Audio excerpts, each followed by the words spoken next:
Paris syndrome describes the sense of disappointment some people become wrought with when visiting Paris for the first time. Thanks to movies, television shows, and popular culture at large, many envision the city as entirely picturesque and almost magical. Of course, the reality is that Paris is not a painting come to life, but a city people live and work in. This gap between one's expectations and reality can prove quite jarring for some. Morbius syndrome describes the sense of disappointment some people become wrought with when they finally watch Morbius after several months of relentlessly consuming Morbius-themed memes. Thanks to Twitter, many envision Morbius as a film brimming with mimetic content, when the reality is that Morbius is just a generic bad movie. Then again, I wouldn't know, like virtually everybody else, I haven't watched it either. Good more after Eve night, Cosmoronic number 14, I'm Fringin', I hope you're all doing well. I have now seen the first 2 episodes of Obi-Wan Kenobi, and I'm sad. Can't really say that I went into it with particularly high hopes, but I will say, after watching the first episode, though I wouldn't call it good, it wasn't devoid of valuable material either. You know, there were aspects of it that I appreciated, though I would say that all of those come with caveats. Obi-Wan living out a mundane life unlike that which he had during the days of the Republic was what I wanted to see, and we got parts of it which was really I was really grasping to it. I was clinging onto it as hard as I could because I knew that it wasn't going to last. That we'd get maybe like 10-15 minutes of seeing Obi-Wan working a regular job, going to pick up his alien horse camel thing, keeping an eye on Luke and what's going on with him, and just living out a pretty low-key life, essentially. Contemplative and slow. And that it would be very focused inward on Obi-Wan and the thoughts that he's had to grapple with for a decade at this point. You know, his belief in the Jedi Code, whether he believes that his mission will achieve whether his mission is doomed, whether or not the Jedi will ever rise again, how he has to balance his sense of obligation to the world and other people, you know, the people around him, to try and help, to balance that against the understanding that the mission that he's been tasked with is of such great importance that kind of nothing can get in the way of that. And maybe there'd be some challenges that he would have to overcome within himself to figure out what his priorities are, what, you know, to, for the first time in his life, really forge out an identity of his own and a moral system of his own, independent of the Jedi Council and the Jedi Order, because they don't exist anymore. The point I'm getting at is that this period of Obi-Wan's life is ripe for an exploration of that character, which I'm entirely on board with. I love Obi-Wan.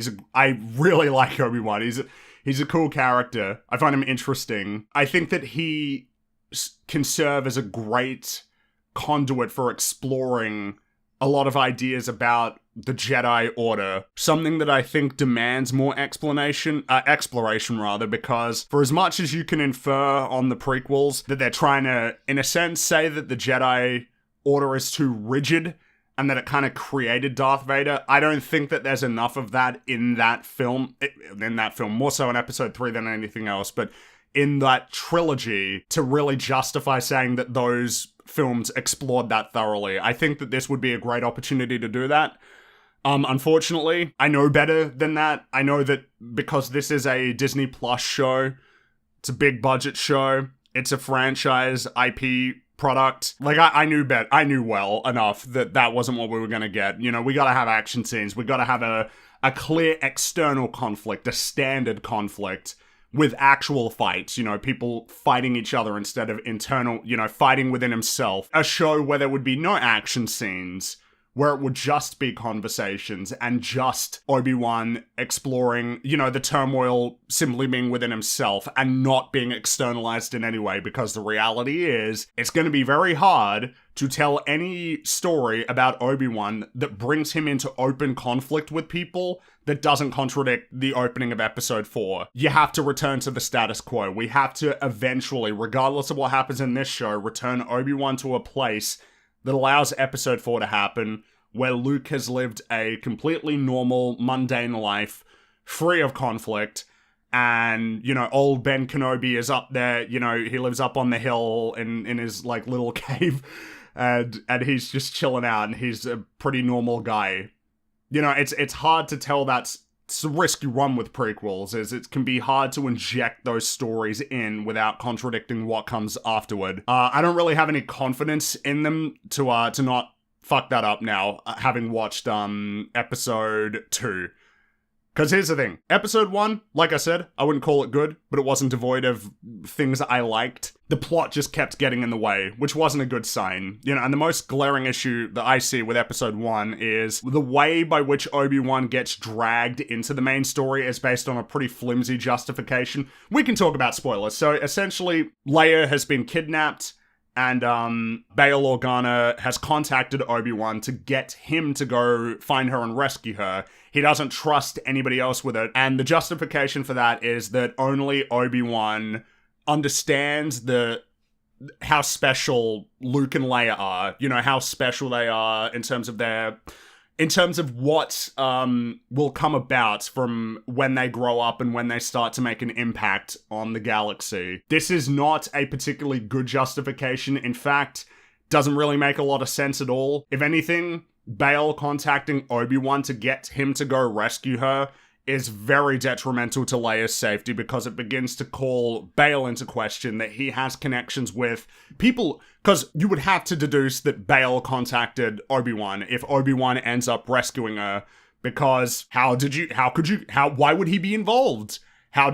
You must have contacted him, and if you contacted him, it means you're in contact with people who are considered traitors to the Empire. There's kind of no way that you can bring Obi-Wan into the fold without actually jeopardizing your own life and jeopardizing Leia's too, because if you got a Jedi to go rescue her instead of bounty hunters or your army, how does that not immediately draw a lot more attention to Leia and whether or not she's more significant than she may seem, even though she already is. She's a princess. I don't know how. They seem to imply that it's going to be a secret if Obi-Wan goes and gets her and brings her home and does it in a very clandestine way, which is funny to think about. I'm laughing about it now because I know we're going to talk about episode 2 in a second. How are you going to keep this a secret, that Leia was kidnapped? How in the world could you keep that a secret on Alderaan and a secret to the Empire? And I mean, Obi-Wan puts up the excuse of, well, I need to look after Luke. That's like my job.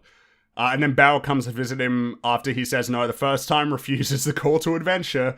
And then he basically reiterates the exact same thing. And then Obi-Wan goes out into the desert, digs up his and Anakin's lightsaber, and then heads off. My favorite part is how at the end of the episode, when he's about to get on board a ship to go find Leia, he like moves his robe. He flicks his robe out of the way so that we could see his lightsaber, like, on the camera.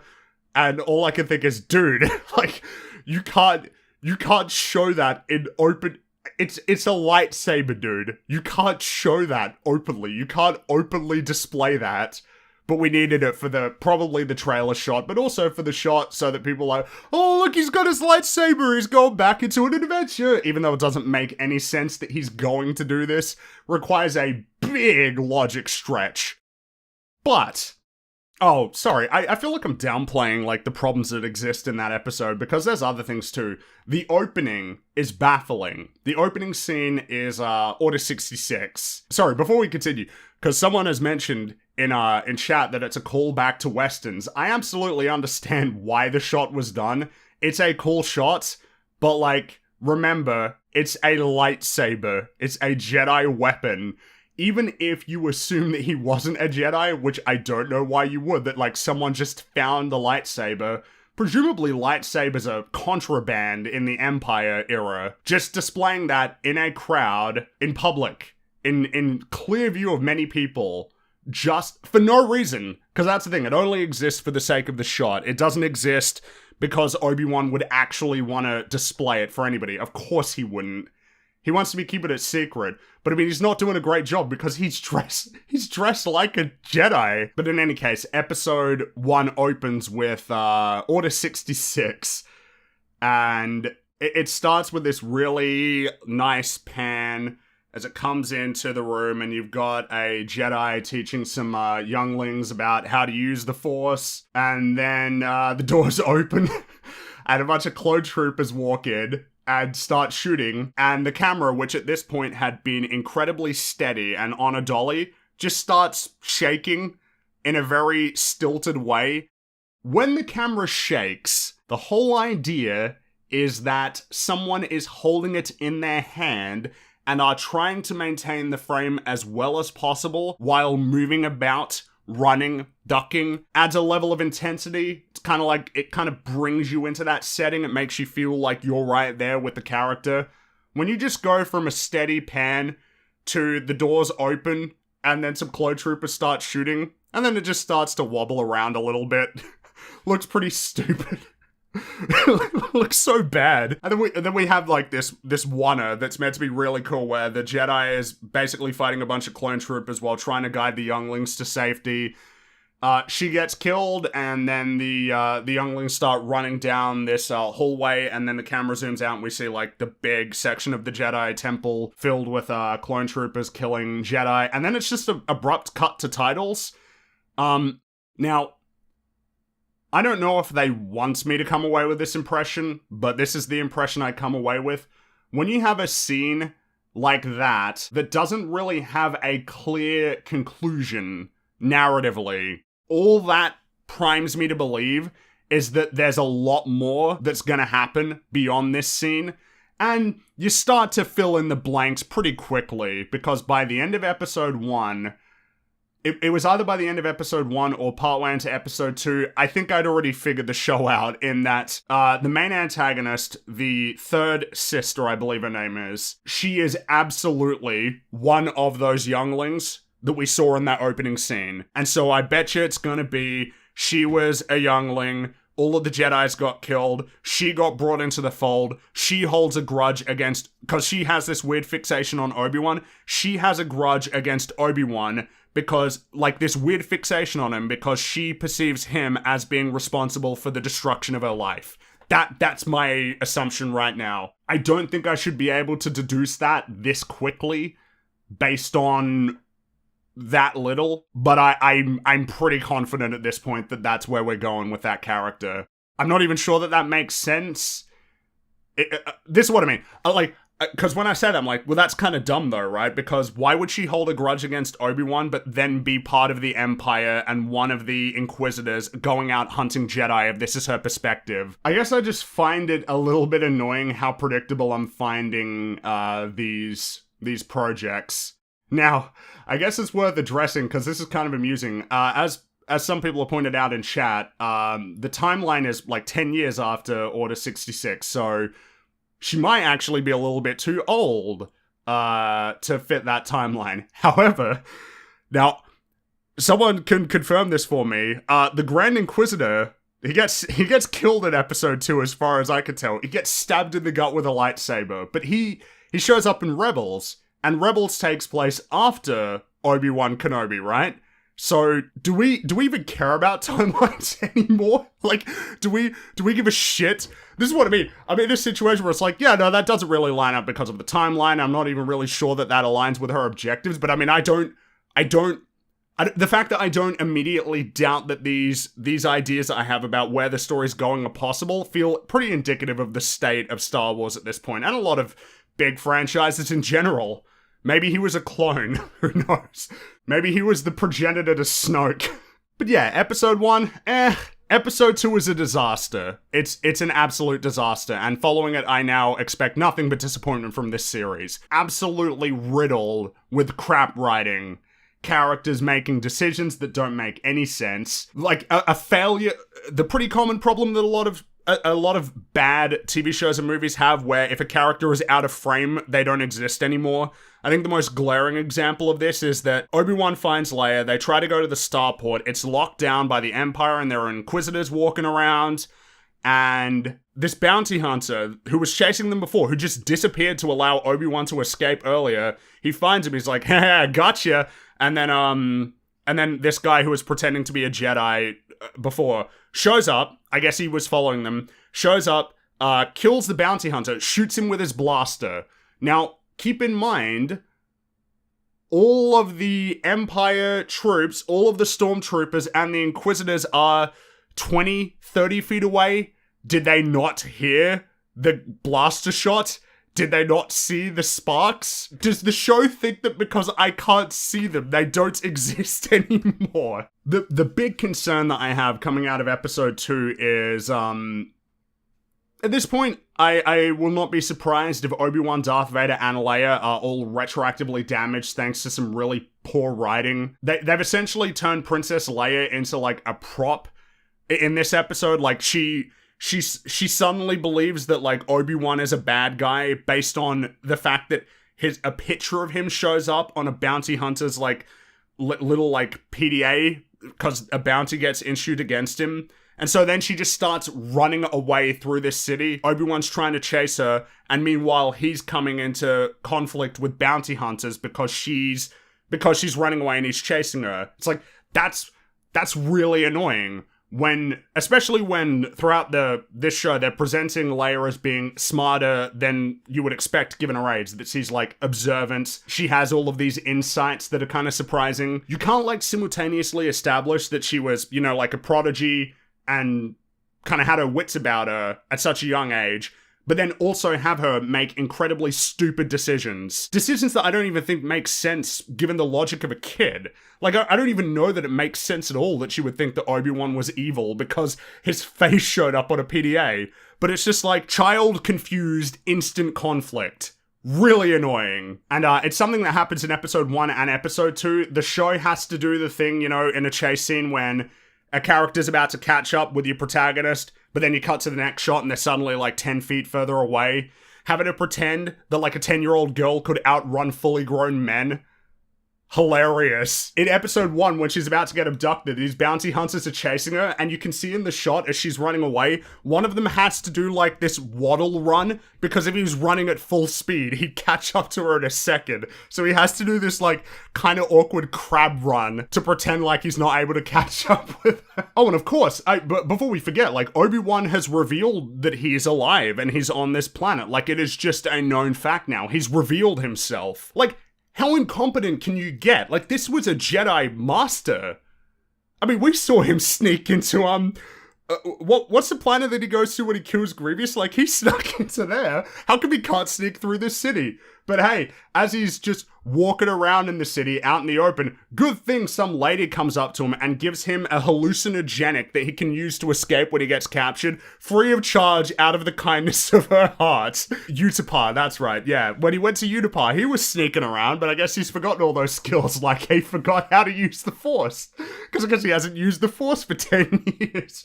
So, like, when Leia falls off the roof after they're running through the roof, he's scared that he can't use the Force to save her. I guess you could forget that. It's not like a matter of muscle memory or something. Look, I'll give him that. Maybe he's forgotten how to use the Force, and he's forgotten how to be sneaky. Even though, you know, spent his whole life, like the last 10 years, living under the radar. You think it's like the one thing that he would be excellent at. I hope it's coming through clearly that this show, like episode 2, is pretty terrible. We've sunk right back into the kind of writing that has been prevalent in all of the Disney Plus Star Wars shows, and really all of the Disney Plus, like, IP. It's the same as, like, the Marvel shows, too. We need our mandated action scenes. We need our characters to be pretty stupid and incompetent to ensure that the drama continues. We need to rely on insane levels of convenience. Like, for some reason, the Jedi who gives him, like, a little thing that will give him to a ship that will take him directly to a group of people who I presume are going to help him. For some reason, he decides to confront the third sister to try and delay her when she has no idea where Obi-Wan is. And because he does that, she can then Force extract, like the Kylo Ren thing, Force extract the information out of his head. It's like, why did you do that? Except to have her find Obi-Wan and then have a tense showdown where she's walking around slowly with a lightsaber draw, like, Obi-Wan, come out to play, yay! And then like have her reveal to him, oh, Darth Vader's alive, which somehow Obi-Wan didn't know. I feel like he would have heard by now, but I guess not. But then she's Force pushing all of these crates out of the way. She's about to find Obi-Wan. And then, before she's about to push all the crates out of the way and discover him, the Grand Inquisitor's like, oh hey, I need to come talk to you. And then she kills him and then he can escape. Terrible, absolutely awful writing. Unbelievable. So yeah, not particularly optimistic about Obi-Wan Kenobi, the television series, but having recently finished watching the terrible Halo show, I decided that replaying the Bungie Halo games would serve as a good palate cleanser. I've been having a really fun time playing through those games. So I've started with Reach. I was going to start with Halo 1, but MCC was, oh man, the whole story of like what... So for those of you who don't know, Halo the Master Chief Connection... For those of you who don't know, Halo the Master Chief Connection... For those of you who don't know, Halo the Master Chief Collection is, doesn't work. I decided, you know what, I'll start with Halo 1, then go 2, 3, ODST, Reach, play them in the order that they released in. Makes sense, to some extent. Unfortunately, every time that I tried to play Halo 1, the game would crash. It's like, oh, awesome, guess I can't play Halo 1. I tried uninstalling Halo 1 and reinstalling it, didn't work, and it's like, okay, I'll start with Reach. I started up Reach, and as I was partway into Winter Contingency, which is the first, like, proper mission in that game, I just noticed that none of the characters were talking, and there were these weird sound effects, and I was sitting there, I'm like, I'm sure that, like, Carter was talking here, and George said something here, and some of the Marines were saying things here. I then quit out of the mission, got back into the mission, and yeah, lo and behold, they're talking. And then they stopped talking again for some reason. And then I just decide to push ahead anyway. And I get to a cutscene where nobody is talking, but I can hear the sounds of guns reloading, bullet casings falling to the ground, plasma pistols charging, like computers, like electricity, you know, sparking out just while they were talking. So for whatever reason, I got a glitch in Halo Reach where the audio for the characters was not being played and was instead replaced with random sound effects from the game engine. It's really funny. But after uninstalling the whole thing and reinstalling it all, it's all working now. So I got to play Reach, and I'm partway through Halo 1. Reach has a much stronger campaign than I remembered. Reach has a really great, well-rounded campaign. There are so many great encounters. I really got struck with that feeling on the mission where you go to the hangar, launch up into space. Long Night of Solace, I believe, is the name of the mission overall. But the beach encounter, when you land on the beach, you run through the beach as all of these elites and Covenant forces are dropping down and you push forward through the beach. Obviously a callback to the Silent Cartographer.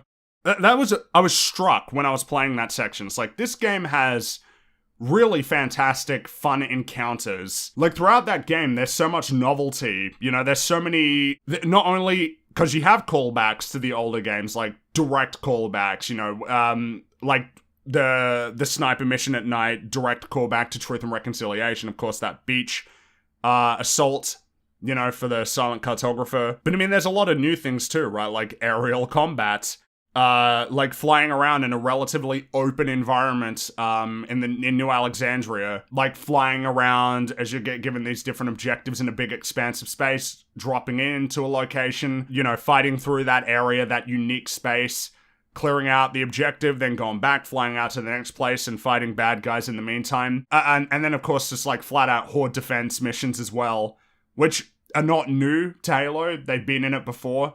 It's just that the variety of the encounters and how polished they all are is really impressive. Like, you're consistently having fun and being engaged with the missions in Reach. The plot and the characters themselves aren't fantastic. I know that an objective with Bungie was to make Noble Team a little bit deeper and more complex than Master Chief. I don't think they really succeeded. I think that they're all a little too... They all have kind of like one trait. Carter is stoic. No, well, Carter is the leader. Noble 6 is stoic. Like, Carter is the leader. Kat is, snarky. June is cheeky.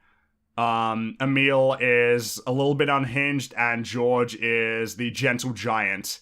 That's basically the breadth of what they are. You get to see little glimpses, though, of a little bit more complexity in certain moments, but, you know, it's not... I can commend the effort, though. And I mean, the plot is pretty straightforward.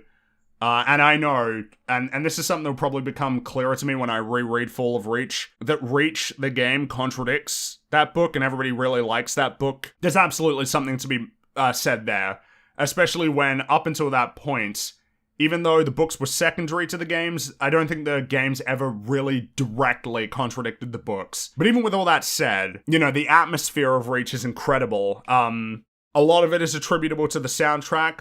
A lot of it is attributable to the inspired cinematography, framing everything through, you know, cameras that exist in the world. Everything is diegetic, satellite footage, you know, dash cams, helmet cams. There's a lot of attempts to ground the story through, like, framing devices that are pretty unique compared to what they had tried before, and compared to what a lot of games do with the cinematography and first-person shooters. There's a lot of cool ideas in Reach that I think I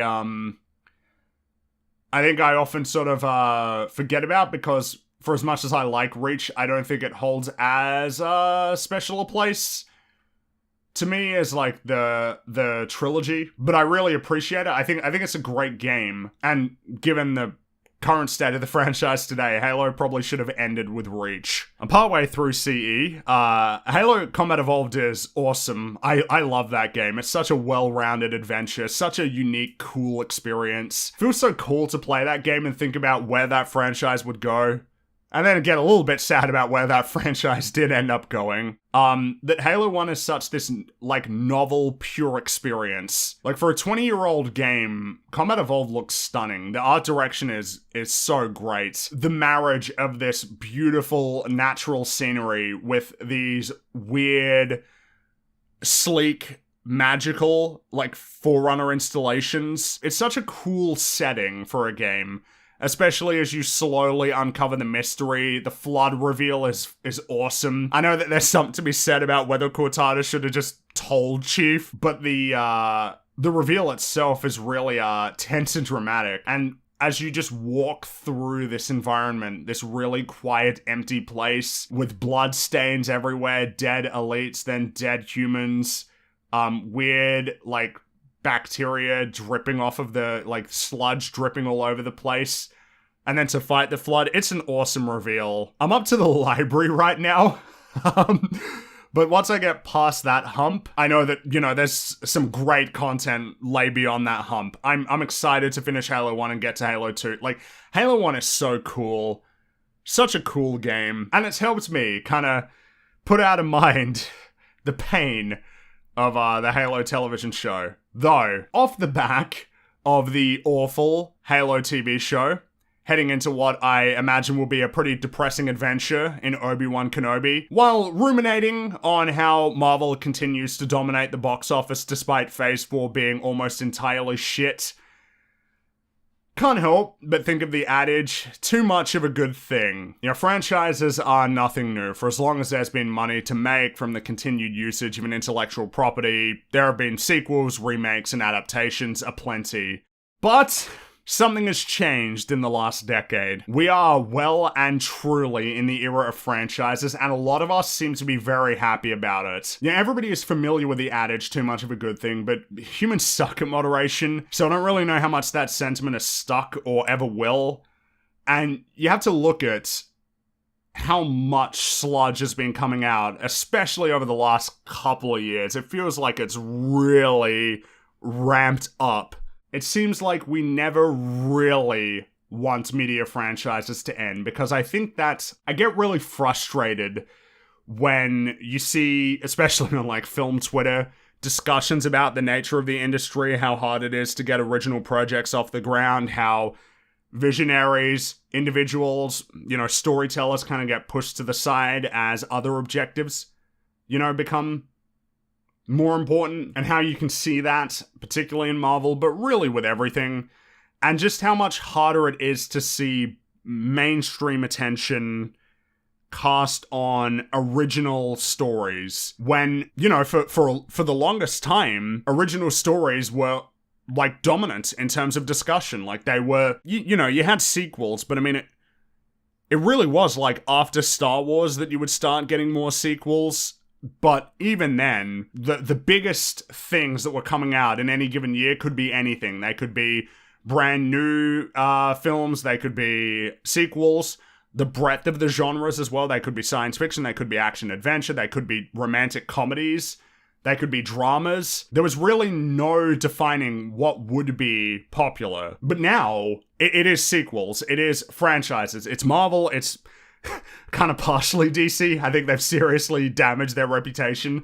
Fast and Furious, Star Wars, again, a little bit less so because of the destruction to the IP. It's franchises that at this stage have been going for decades. And people always say, and a lot of the blame for that, like these trends is laid at the feet of the, and you look at it the same with like video games as well, right? FIFA, Call of Duty, dominant, absolutely dominant in the space. And smaller projects, of course, it's occasionally indie games will shoot up in popularity and get the attention that they deserve.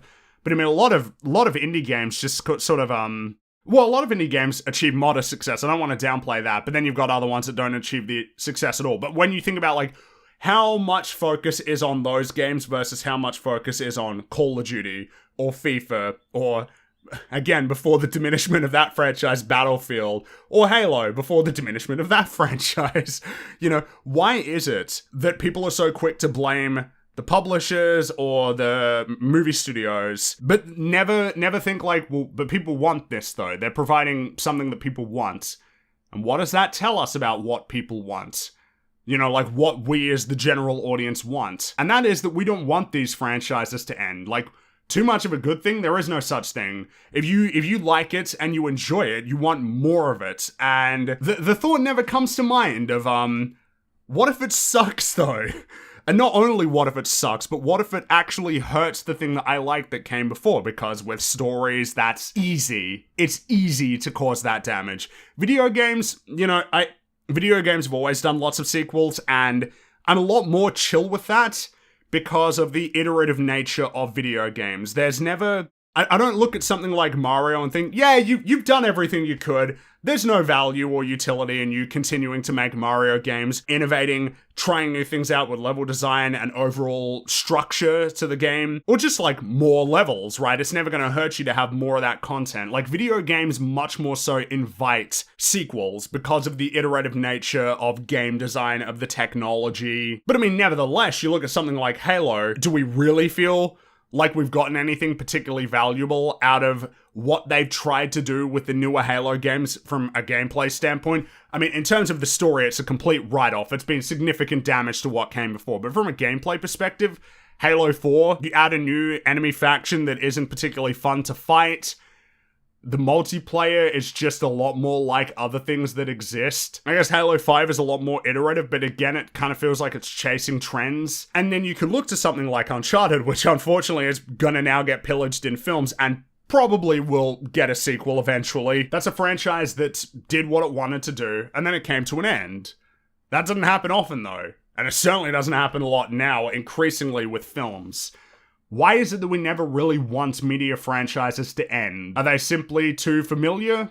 You know, would people rather see their favorite series continue simply because it's ending and needing to embrace something new is a little bit scary? I feel like familiarity has to explain a lot of it, surely. A familiarity with a series, an unwillingness to let it go, try something new.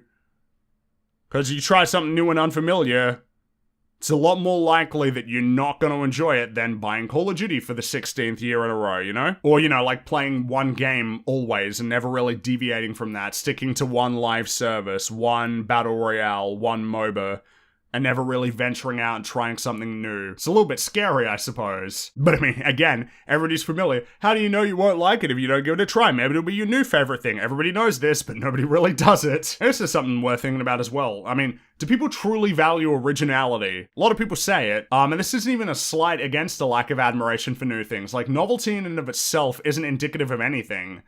even though I'd consider myself to be a big fan of novelty. But like, I think we often say that we like original ideas and new things, and we can often see where new ideas arose and then we got something cool out of it. But I guess I don't know how much people really value originality, and I'm speaking for myself as well. Like, I sometimes wonder how much it really matters. I find it very fascinating that society at large can't give up on certain ideas. I don't know that many people really want, for example, the MCU to end. I think the allure of more stories overrides the apprehension of new bad content. So much so that I think there's a lack of appreciation for how a new story can retroactively damage what came before. Which is the concern that I think I have at this stage now with like any sequel, less so with remakes. I think there's a level of cynicism that I have towards those, though. But definitely with sequels and, I guess, to some extent, adaptations in terms of what it's indicative of a mindset. At the forefront of my mind, more so than 5 or 6 years ago, I do think about that. You know, like, oh, what are we going to get? Like, what's it going to do? What are they going to do to this thing that I like? Whereas before, there was a level of excitement from the idea of new... I mean... I was excited for the sequel trilogy. Everybody was hyped for that. But now, not so much. I guess the thing is, though, you look at, like, Marvel, they haven't reached that phase yet. People are still broadly excited for what they're making. It's like it hasn't set in yet how bad things have gotten. Amidst a sea of sludge, franchise sludge, when I watch a film like Everything Everywhere All at Once, I'm reminded of what it is I love about storytelling. Meaningful themes embodied by excellently realized characters framed in a narrative brimming with creativity. You know, a really great idea executed deliberately and skillfully. You know, when you watch a movie like that, you just get reminded of, like, this is what I love about movies. And when you play a game that gives you that feeling too, it's like, yeah, this is what I love about video games. Or this is what I love about television. And like that, a deliberate and skillful crafting of an idea that has like a really strong heart to it. I don't see that in a lot of these IP films, TV shows, and video games, even though I know that a lot of people would have worked very hard on these projects. I just don't... I nevertheless don't get that feeling of, you had an idea that you were really passionate about and you very deliberately crafted that story. I just don't get that impression. I don't know where it stems from. I don't know if it stems from the people who are writing at the moment or if it stems from the method by which these projects arise. Talked about it plenty, how like the project seems to come before even the idea, and especially before you've got writers or directors attached. Even though it seems logical that you would start with the directors and writers first, as they're the leads in the creative department. This is a creative enterprise. It's a business, yes, but the product that you're creating is art. So you think you'd lead with those people. I don't know if it stems from that. I don't know if it's a lack of passion. I just want the creativity back. And if bringing some franchises to an end means that we can have these new ideas be forged and recapture that heart and that desire with storytelling, I'll happily make that trade. I'm getting tired of seeing stories and characters I love get their graves exhumed and their corpses dragged across the dirt. I'm getting really tired of it. It's getting really boring and lame to be like, yep, that sucks too. Yeah, that was really awful. Yep, they destroyed that character. Nice. Getting real tired of it.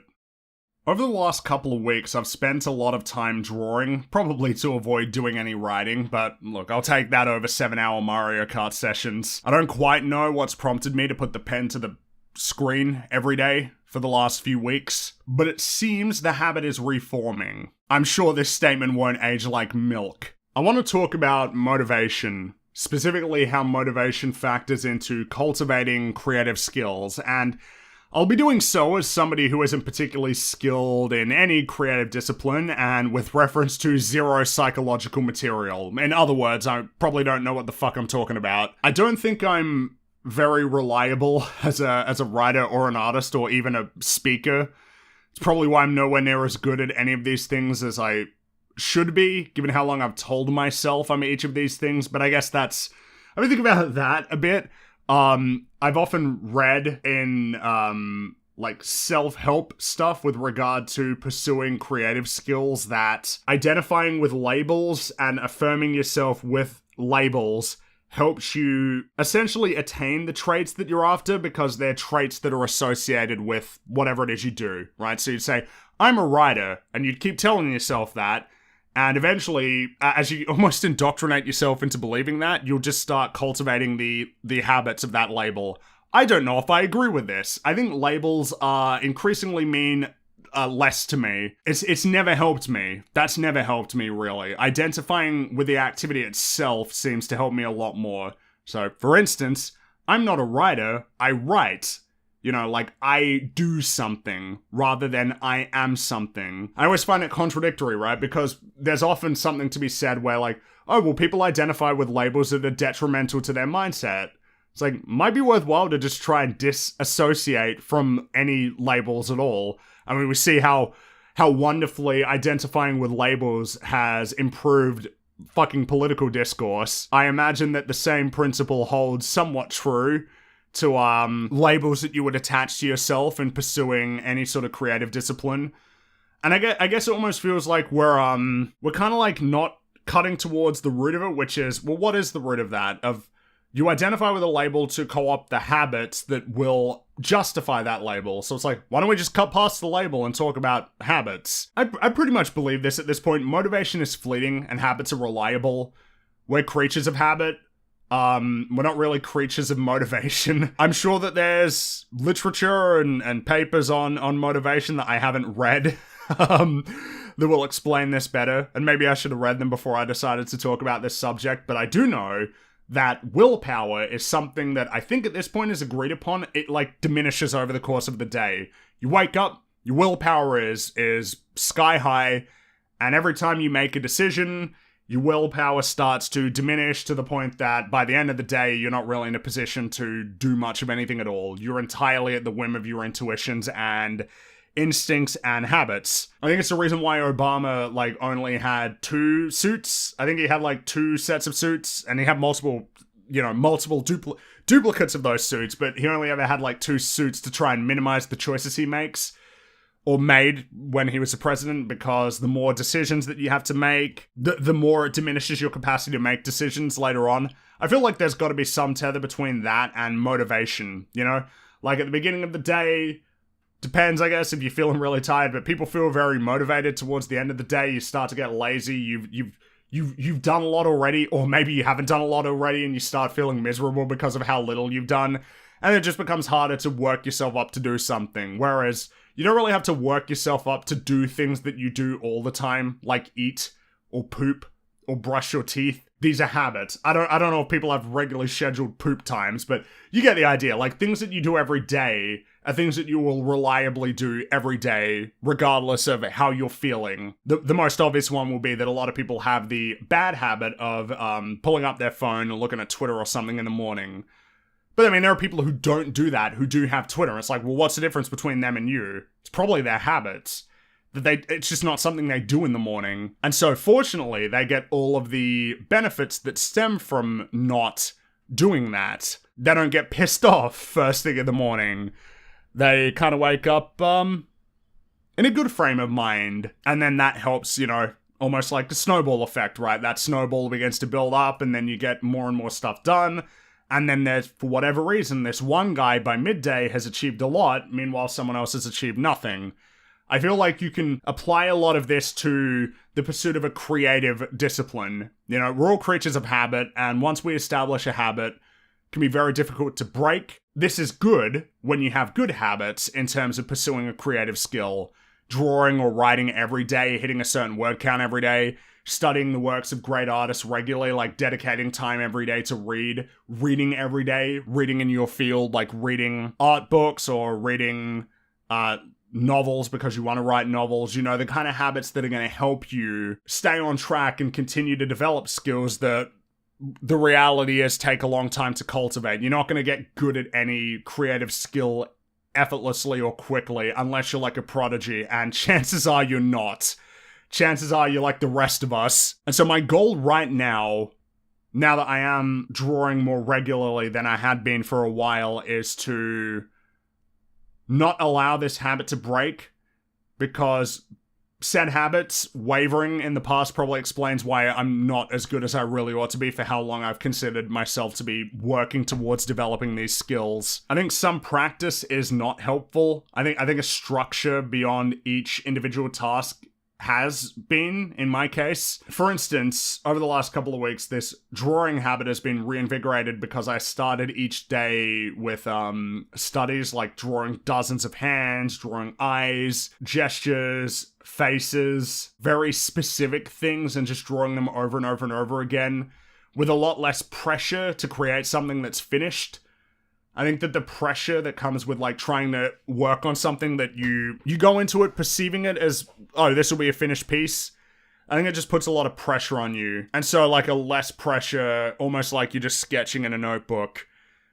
I'm just fucking around and trying to figure out how to get better at doing this one specific thing that I'll never share with anybody that's just for my practice. I think it just puts less pressure on the task, on doing the task. And maybe it helps to have some broader objective to the work though, you know, a focus on prose for the next month, for example, followed by dialogue specifically for the next month, and then so on and so forth. Maybe that helps. Maybe I'll try that after I end this episode, to try and make sure that I do some more writing again. Here's the thing though, what explains this? How is it that somebody can profess to want to do something and then not do it for days, weeks, or even months? Like, how does that happen? I'm sure that there are a lot of answers to this, and probably a lot more well thought out, supported by evidence, answers for this, but in my opinion, it's the fear of failure that often explains a perceived lack of motivation. To become good at anything, you have to be willing to be terrible at it for a long time, and that's like really not easy. That's not in the sense that it's a hard thing to do as like a task in and of itself. It's just kind of mentally taxing. You have to be willing to create utter crap and push through the negative thoughts that will arise, the feelings of inadequacy. I'm never going to be good at this. I suck. I'm terrible. This is going to take forever before I get good at this. I can't even see the path forward of getting better at this skill, to just push through those negative thoughts until you begin to cultivate through consistent practice the necessary skills to create good work. And to not even ever be able to clearly delineate when that change happened, because you can't, you know, it's like a gradient in terms of skill. There's no line that you cross where it's like, now you are okay, and then you cross a clearly defined line. Okay, now you are good. It's like, well, at what specifically? It's messier than that, you know? Chuck Jones said, every artist has thousands of bad drawings in them, and the only way to get rid of them is to draw them out. David Eddings said, write 1,000,000 words, the absolute best you can write. Then throw it all away and bravely turn your back on what you've written. At that point, you're ready to begin. This idea that you must accept being bad at something for a long time before you can hope to be good makes a lot of sense intuitively, but it's not easy advice to follow because sucking at something fucking sucks. It's not fun to feel like you're shit at what you want to be good at. Like, that's really taxing mentally. But I suppose part of the reason why it's so taxing mentally is because it stems from an attitude that's probably just not helpful. You know, man, this is the adage episode of Cosmoronic. Comparison is the death of joy, Mark Twain. Like, that's so true. You're never gonna be, you know, you could be someone who's trying to I guess writing is a bit harder because it's always hard to compare, like, quality of writing. I mean, I don't think it is, like, fundamentally, like, impossible, obviously, but I think that, it can be harder to hone in on that. Whereas, like, your eye just kind of notices when, like, a drawing, when something's wrong. But you could, you know, imagine that you're doing art. You've been doing it for, like, 4 or 5 years. You're starting to get better. And when you started, you had no idea. Like, you'd only drawn as a kid. You hadn't really tried it properly. And you can make something that's okay, you know? It's okay. The pose is a little stiff, but you'll get better at that. Some of the anatomy is a little bit off and perspective is a little bit off, but it's certainly better than where you were before. But I mean, people don't really compare down.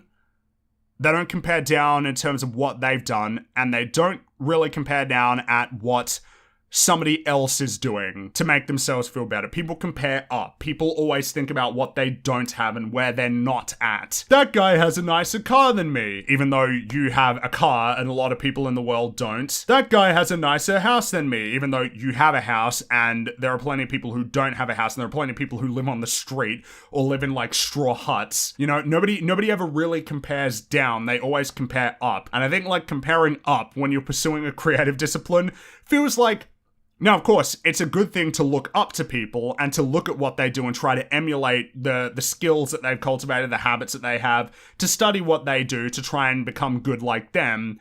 But like the attitude of, I suck compared to them, probably totally throws you off in terms of having a healthy attitude towards improving at any skill and recognizing that you have to afford yourself the time to do that, and to recognize that you're improving at your own pace, and you'll get there if you keep at it. And so it feels like, yeah, that lack of motivation, that fear of failure, it's like, well, why would you be afraid of failing if there's no standard that you set for yourself that you shouldn't fail? You shouldn't be failing, you know, like I shouldn't be failing. You're not meant to fail.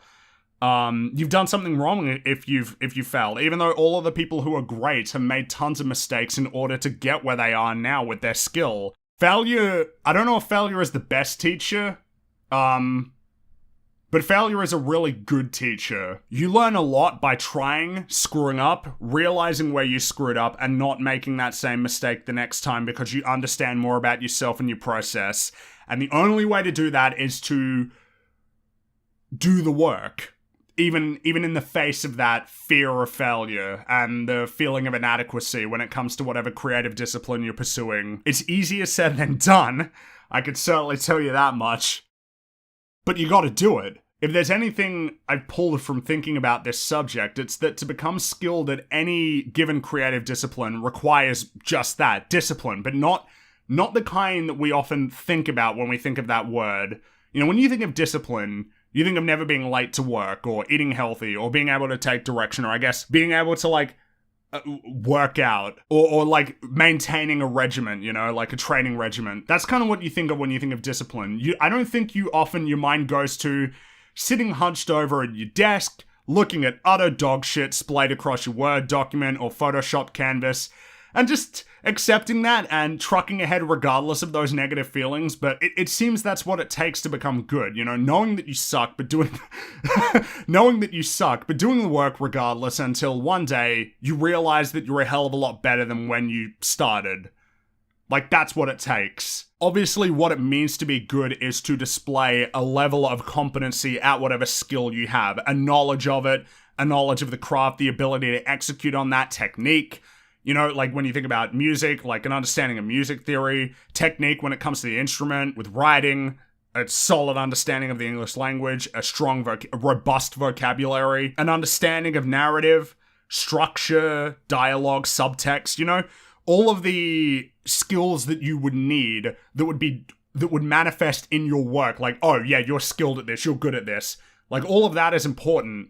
Feels like all of that, though, becomes a lot harder to attain, and in a certain sense stems from an attitude towards creativity and discipline in terms of becoming good at a creative skill, which is a mindset of, I'm gonna do it, I know I'm gonna fuck it up, and every time I try to do something new or to try and push my skills and expand my skills, whether it means like, I don't know, trying digital painting when you mostly just do comic book stuff, or transitioning from like one genre of storytelling to another, or a different POV, picking up a new instrument when you're pretty familiar with one already, to have an attitude and knowledge like, yeah, I'm probably gonna not be very good at this, but as long as I can push through the negative feelings that arise as I do this, or maybe even curb those negative feelings with an attitude of, I'm just having fun, I'm developing my skills, I know I'm developing my skills by doing it, and that alone, that activity is worth it enough.